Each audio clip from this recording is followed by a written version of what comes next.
පුරාණ ලංකාද්වීපයේ රන්වන් පැහැයෙන් බැබලෙන අති විශාල පුරවරයක සිට මහා බල සම්පන්න රජකු රාජ්‍යයේ විචාලය.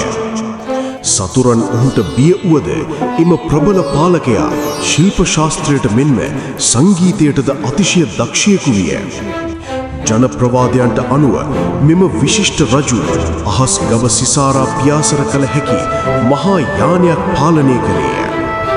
තර්ජනයක් පැමිණි කල්හි එම බලසම්පන්න පාලකයා සටන් විමේදී මහා භයානක සටන් කාමියෙකු බවට පත්විය.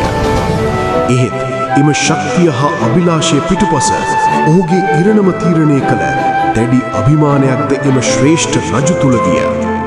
තම අවසන් සටනේදී වරක ඉතා කීර්තිමත්ව වැජබුණු එම පාලකයා තමා හමුවට පැමිණි දෛවය හමුවේ නොසැලී සිටියේය. ඔහු පරාජය වුවද එම ප්‍රබල රජුගේ පුරාවෘතය ලංකාද්වීපයේ මහා පර්වත සහ සුළඟ සමග අදටත් ජීවත් වෙයි.